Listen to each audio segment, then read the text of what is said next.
foremost, this is me. That's my LinkedIn. And what I wanted to convey is I've had a little bit of experience across a really broad range of product-related jargon. I won't bore you with my life story. Instead, I'm going to kind of blitz through all of this. Usually, I do a much longer presentation. You're getting the Coles Notes version. Essentially, as Elena alluded to, initially, the accent is Canadian, so that's where that's from. But I'm originally from Mexico, and my parents and I moved to Canada when I was quite young. At some point, I somehow entered a new grad scheme at a telco, which is similar to Sky or BT, and that was my equivalent of a product internship similar to Simon. So it wasn't in any way called a product management internship. It was meant to be a 2-year program where you bounce around different departments. I just happened to stumble across what was then known as the web team, and somehow fell into that. I'll explain more in detail, but first, just to transition, I from there transitioned my enterprise experience into a similar, very large enterprise, but now in the live ticketing space. So again, parallels with Simon's presentation. Ticketmaster is a little bit bigger than a startup, so obviously getting to understand how Ticketmaster International, based out of London, an operation with about 400 people, interfaced with 19 different teams around European markets, as well as liaising with the US, was really invaluable experience, which I then took into a polar opposite at Boiler Room. Anyone familiar with what it is in the audience? So a few of you are. So it's essentially kind of a music events company. It's not really a tech startup in the traditional sense, and I'll evolve on that in a bit. But now I'm at a company called ChargedUp. Did anyone forget to bring a power bank, and is your phone dying? Okay, in the back. Elena, do you mind taking this over once you're free? It has cables on both sides. I'll just show you briefly. Yeah. Ta-da! This is not a sales pitch. If this WeWork had had a station at the lobby, for example, you would have been able to rent it for yourself. So it's £1 per hour. It pops out of like what looks like a bread toaster, basically. And you're able to rent it and keep it here or take it to one of 1,000 stations across our UK network. So we're in Scotland and all over the place now. We hit 1,000 stations today, which is why I was running late to come to this presentation. Some champagne got popped, so that was exciting. Thank you. Congrats to the team. But essentially, it's very tech-driven, as you can imagine. The way that you release the battery is by scanning a QR code with our app. So you need to go through a bit of an onboarding process, set up a form of payment. That way, you're charged either the transactional fee or a one-time lump sum if you accidentally forget to return it, because obviously they've thought of that. And the fact that it's a network means there's also an operational dashboard behind the scenes. Had I had any experience with app-specific development? Absolutely not. Had I had experience managing a network of tangible locations? No, they took a chance on me because my experience was really transferable across kind of more of the how I do the job as opposed to the what. If nothing else, I'd love for you guys to take away these 3 key takeaways. So the first, not to use gendered things, so either Jack or Jane of all trades, in general, constantly expect the unexpected. There is no one-size-fits-all job description, let alone a first week at any given organization. You might be told, this is what your first month will look like, and these are the types of things you'll get to do. By day 2, that might not actually be the case, or quite the opposite. It might be far more specific than you might have actually wanted, for better or worse.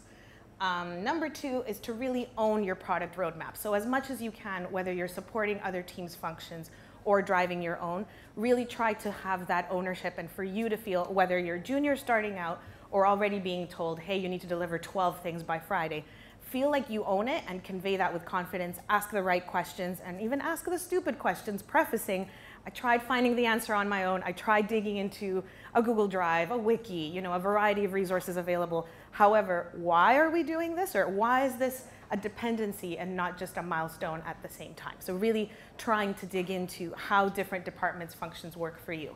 As Simon was alluding to, sometimes there's technical elements that are quite critical that you can't really assume, oh, we'll get to that later, right? Let's first just launch it. Well, actually, you can't, because this thing needs to talk to this other thing. If anyone's familiar with the GDPR, European legislation that came into effect May 25th of last year, a date forever embedded in my mind, that was a very critical time for most companies to have to really clean house in how they dealt with user data, including even your HR team and how they handle their candidates' information. So there's a lot of dependencies that maybe other teams have that's putting them under a lot of pressure.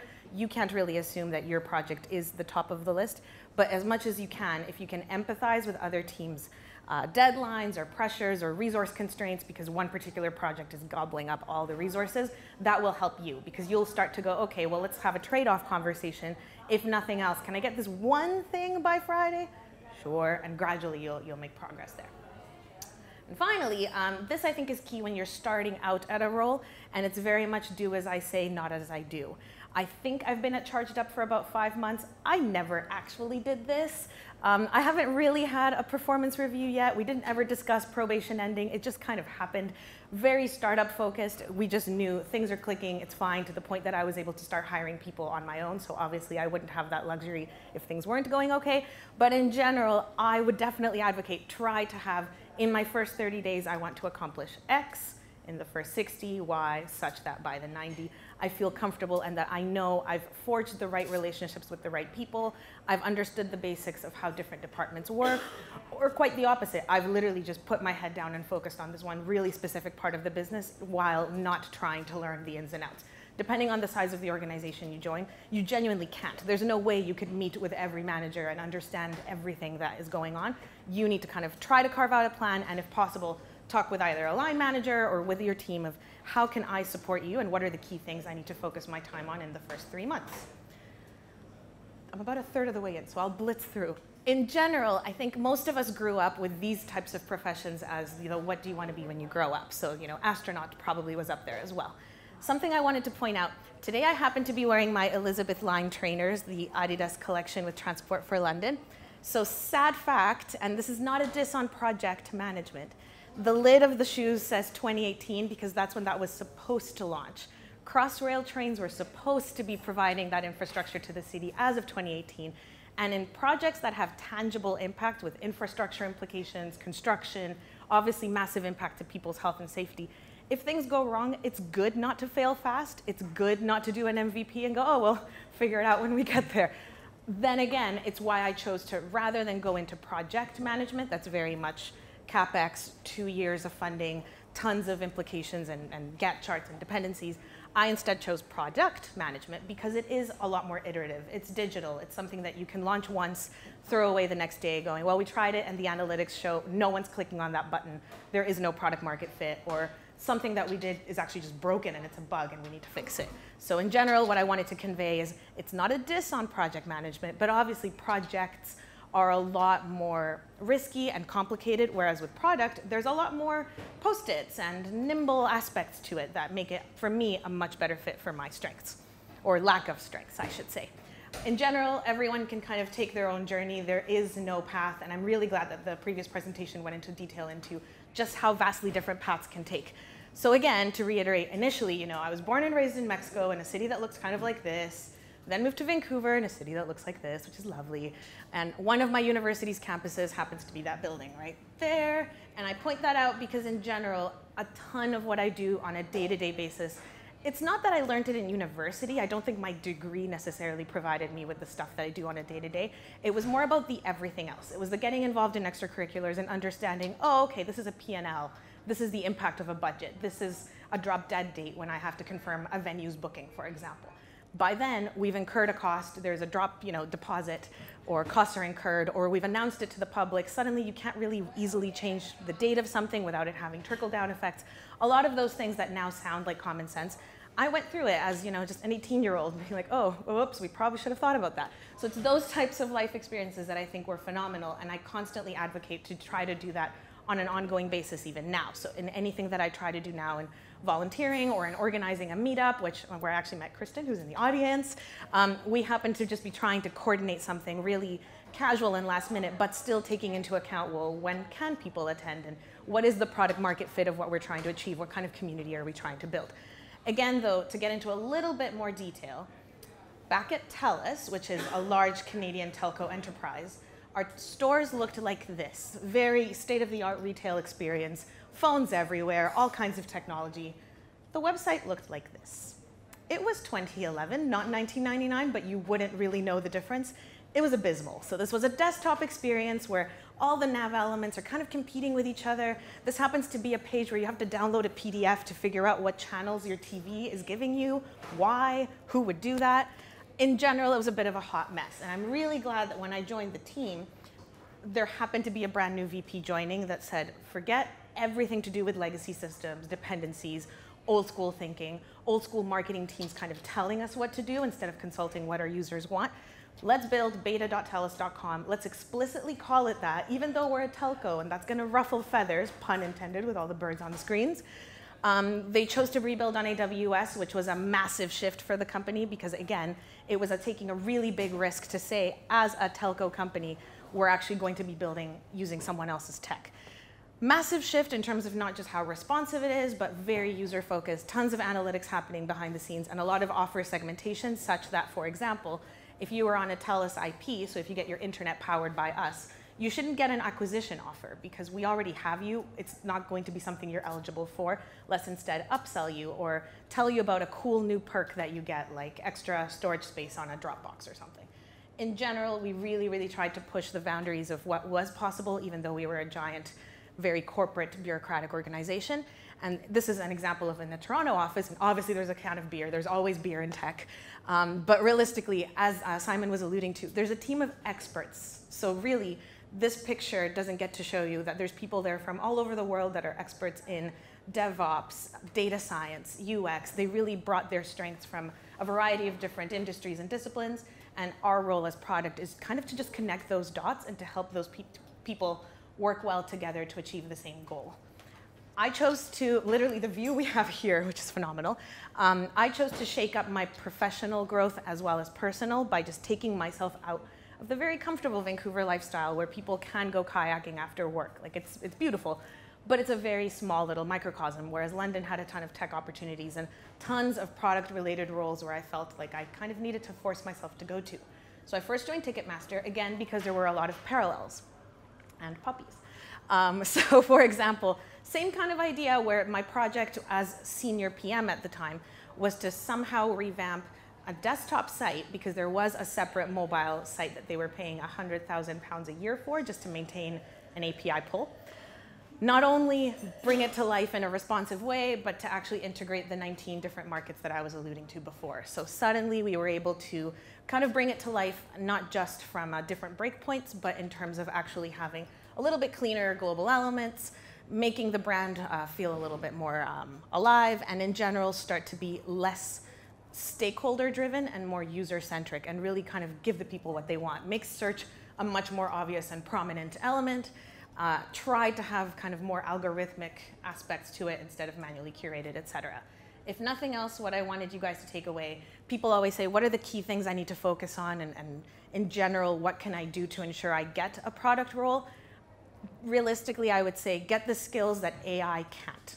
So I personally don't ever focus on my technical prowess. I probably should, but my devs seem to put up with me and my dumb questions all the time. There's a lot of other aspects to the role that I either do or try to do, but it's the ones that are about to start to come up in blue that AI genuinely can't do. So dealing with creativity and creativity through constraints. How many times have you been asked to do something that should probably take a month of time and instead it's due tomorrow? How do you get around that? What kind of questions do you ask to try to ensure something gets out the door and does the job? Similarly, again, dealing with complexity and general strategy. AI and software and different programs can't really connect certain dots that you're going to have in a water cooler conversation or at the end of a difficult meeting when someone goes, well, the funding is going to get pulled if X, Y, Z. Okay, how can we pull this together and make it work? In general, learning new, unknown, and unstructured environments is pretty critical. You're constantly going to be thrown off the deep end into areas that you may not have experienced before, whether that's a difficult meeting or a new market or entering a new segment. Perhaps you've only worked in B2C and suddenly you're being asked to deliver something in a B2B space for a large kind of corporate demand. How do you navigate that? How do you ensure that you're balancing the right things? Most importantly, I would say compassion. So really trying to associate whether it's for the user and looking at your analytics and figuring out why are people dropping off at the end of this funnel, or with your peers. There are teams that are stretched a million ways from Sunday and you can't just go, okay, but my thing's the most important, so you're gonna have to work overtime. That's just, in this day and age, not okay, and I'm really glad that that's the case. Being able to have that compassion across other teams as well as with yourself to really try to sort out what can get done properly is really important. So empathy and compassion. This is kind of the stereotype of working at a startup, and it's adorable, but also so true. There's always dirty cups, and it's always a mess. But in general, this is kind of the appeal of working at a startup, is that it's controlled chaos. No 2 days are the same. You kind of have to like that, or I would not advocate it to you. In Boiler Room, we weren't a tech startup, we were kind of a techno startup. So there was a lot of music playing in the background, random talent sometimes strolling through the office because we happened to be a kind of a film studio at the same time. So sometimes there would be a mini music video being filmed on our rooftop while the developers were trying to crank out a new feature onto our website, for example. As much as possible whilst there, because I was there for about 1.5 years, I really tried to understand how does our branded film content work in the context of our online audience, or vice versa. How do our teams better benefit from something that the tech team can do? So rather than just thinking about ourselves as a website, because no one really visits our website, most of our content is on SoundCloud or YouTube, live streams on Facebook, where it's kind of a tech agnostic experience. I was interviewed by ClubhouseDo, which is kind of a ticketing platform, because a lot of what we did was actually try to zoom out and go, well, how can we help other teams? So a lot of what I'm showing you, yay, GDPR, was with regards to supporting our marketing teams and the various amounts of admin and overhead that they were incurring. There were 5 hours of admin to pull the guest list to be sent out to people attending that event of that day. 5 hours of someone's time doing something that we could easily automate if and when we understood that team's needs. Same for even just optimizing a lot of the curatorial aspects to minimize a lot of the manual impact that was necessary by people. Stuff like ensuring that there was a proper kind of consent form waiver thing in the element when you were registering for an event to ensure that we were legally protected. None of this was particularly sexy. It wasn't the most exciting part of the organization, but it was really powerful to know that we were helping very different aspects of what was essentially kind of a 360 agency, because they do their own in-house creative. Every aspect of working with talent is very organic and internally driven, as opposed to just people getting booked, and it's not really a transaction per se. It was very different for me to switch out of my e-commerce way of thinking and go, well, let's get people to convert. That's actually not what we do. We don't sell tickets. It's a guest list and it's a lottery system. It's all meant to be very hip and organic and kind of elusive at times. How do we ensure that everything behind the scenes is kind of as simple as possible for the rest of the company? So again, just to switch briefly, you'll notice how horrible this slide is because I had to paste our own rebranded logo because I didn't have time to ask a designer to do it. That's how you do it. I was submitting this slide like minutes before coming here. In general, I think the reason that the ChargedUp team chose to bring me on, even though I'm not an app development person, was when they started to discuss everything to do with the back-end dashboard, the stations, and the ways in which users and venues engage with us. A lot of our venues right now are pubs. They're places where the bar manager is like, yeah, you can rent, you can set up a station. I don't want my staff to ever have to deal with it. I don't want anyone to get customer complaints with, I rented a charger and it's not working, what's going on? How can you guys assure me that the app will take care of that on its own? Well, we've got an intercom integration. Our customer service team is phenomenal at getting back to people within a minute and resolving their query. Okay, cool. What about payments? Are they going to ask me for a refund? Nope, we've got Stripe. Everything gets done in kind of the app ecosystem. It's all good. But a lot of that requires mixed panel events tracking properly, our station dashboard, our SIM dashboard, because each station is pinging up to a network to constantly provide kind of the best possible battery rental experience, as opposed to accidentally renting you one that's dead. So in that kind of regard, the small stuff I've been able to accomplish in the short amount of time has actually been quite simple for the user, but behind the scenes, a lot of stuff has been happening. Basic things like, as of yesterday, we've launched in the Netherlands. So again, another milestone for the team this week, which has been mental. Thanks. First out of many, many countries to come. But obviously, by leaving the UK, and I'm not going to make Brexit jokes, we had to implement different currency element. So suddenly, we had to ensure that people will actually be confident to proceed, whether or not it's with pounds or euros, versus before, that wasn't a consideration we needed to have at all. Everything was a default. Similarly, I did a kind of data-driven test, and it's proven, thankfully, very well that rather than having people first open the map and view the extensive station network and kind of in an Uber-esque experience show you, here's the breadth of our network, look how great we are, that's kind of talking to ourselves. Most users are desperate at a charging station going, my phone is literally dying, rent me a station now. That button drove 3 times the conversion than the other one. Plain and simple, almost like minimizing the UX to an extreme. It doesn't look pretty right now, but it gets the job done. Someone with 5% battery would much rather release the battery and actually start charging their phone, as opposed to, well, I saw your map and then the app died and then my phone died. Thanks. So in general, I'm trying to bring my kind of experience in a variety of different other aspects across different companies, and actually diving into the design files myself sometimes. The designers sometimes are genuinely swamped, and if I just want to run an A/B test, I'll pop in myself and go, okay, let's add two buttons instead of one, or let's change the copy to say X instead of Y. Eventually, we'll implement proper A/B testing tools, and I know stuff like Radar or Branch, Mixpanel itself. There's a lot that could get done, but we're on the free plans right now because we're a startup and we're keeping costs low. Same for our Monday dashboard. We can't hit the 15-member threshold before we get upgraded by another 1,000 euros. So for now, we get scrappy, we share logins, it's all good. The biggest thing is to really drive user value and, again, constantly ensure that I'm healthy and happy and supporting my teams as best as I possibly can. So if nothing else, please take away these kind of 3 learnings of stuff that I've either tried to do or desperately failed, and someone needs to help me come up with my 30-60-90 plan, please. Bless you. The end.